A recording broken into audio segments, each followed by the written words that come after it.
Coach Jordan Szabo. Coach, if we get an opening statement, and then we'll take some questions.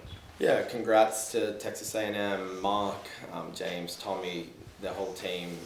Incredible performance by them this week. You know, I'm not a historian of the game of college tennis like probably a lot of you guys are, but I've never seen a team do what they've done the last few days, and they've been a fighting team all year and scrapping and clawing, and for them to put it together, you know, a true testament to them. So they deserve to be national champions, was what they went through this week, beating, in my opinion, probably 3 of the top 4 teams in the country, and in the fashion that they did. So I'm really proud of my girls. You know, we had a historic season.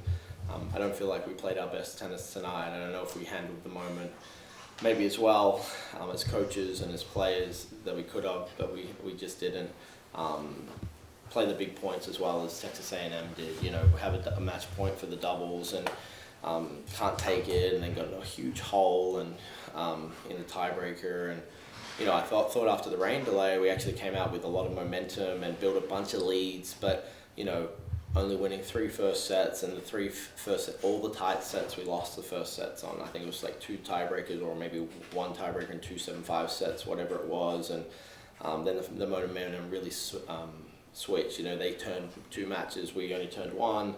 And that becomes really, really challenging position to be in. You know, we only lost, that was our 3rd doubles point we've lost all year, so to be in unfamiliar territory and then battling back, I do think, you know, not making excuses, I'm just talking facts, that, you know, the cooler air and the change in conditions and the humidity and the ball's getting heavier. You know, we have a lot of big serves and bigger hitters. I think, you know, maybe that didn't allow us to, you know, we lost serve a ton, especially down the bottom with Ashton and Ava. I can't count how many times we lost serve down there. But, yeah, not our best performance, you know, but hugely deserving winners, Texas A&M, and, you know, 2 national championships in 3 years and a national final. Like, you know, that's about as impressive as it gets. So happy for those coaches, and you know, Mark gave me an amazing opportunity, and to see what he's done, hopefully they'll take care of him and give him the resources and facilities that, you know, he deserves. And those girls that I coached, you know, like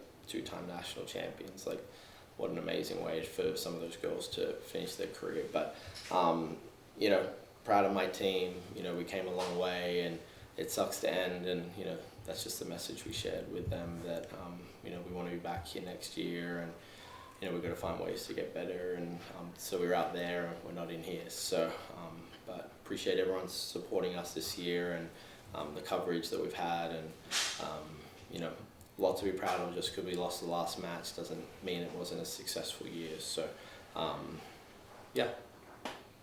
Questions? Go ahead. Congratulations on a great tournament.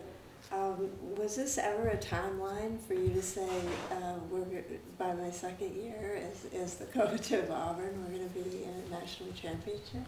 Yeah, like, not about me, and you know, I didn't really put any expectations. Just tried to do the right thing when I got the job. I hit the ground running, trying to find players, and just kind of snowballed from there. So, you know, we wanted to contend straight away in the SEC, and I felt like we did that somewhat last year. And, you know, I just think we had a lot of momentum and players getting better, and then good players wanting to come. And, you know, I think some girls really improved as players, like Ava and DJ, and, you know, being able to get some good transfers, and then them really improving when they're here. So, you know, definitely was no timeline. We just want to have a sustained, successful team. And that's another part of the thing I told them, you know, if you keep putting yourself back here every year, you're going to have shots to get through the draw and get opportunities to win. Like, I think that's what Texas A&M did. You know, they just found a way to keep putting themselves back here, and they've, you know, been able to win it a couple times. So that's what we need to get to, where we're consistently getting to the host side, so we give ourselves opportunities to win. Because,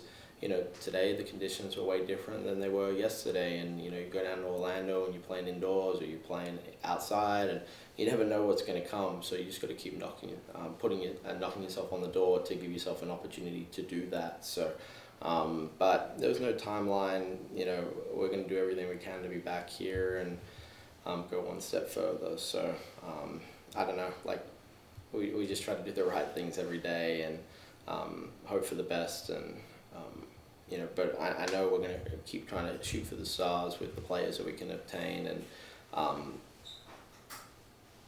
and the things that we can do with our goals. So it's not going to be through lack of effort or anything like that. So, but it's not about me, it's about the players. And I think if you just keep trying to do the right thing by the girls, then hopefully we'll get ourselves in positions like this. Go ahead. Did you get any flashbacks to the 2024 national championship? After doubles, there comes a rain/lightning delay. And if so, what was your message to the team during that environment, knowing that Texas A&M had several players who had gone through that experience and won that title?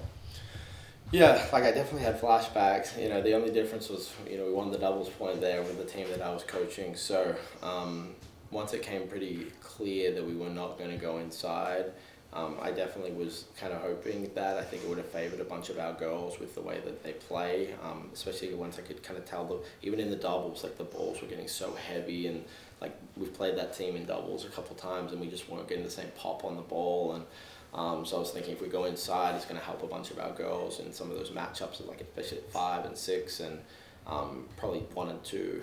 I thought they could really help us, but once it came clear they were going to be outside, I felt like it was a good thing for us. I definitely think I heard the girls in there listening to music and joking around, and I feel like it helped them loosen up, and we started great after the break.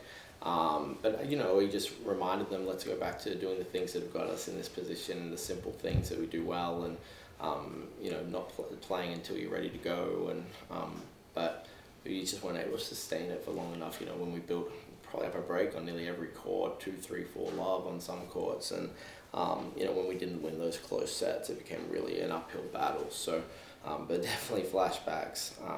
The one thing I remember about that match 2 years ago is after the rain delay, we came out with crazy amount of energy and spunk, and we just won so many points in a row on a bunch of different courts, and it did remind me from that aspect when we were out there. But just singles and doubles, a little bit of a different kettle of fish. They were able to find their feet and make a bunch of balls, and became challenging.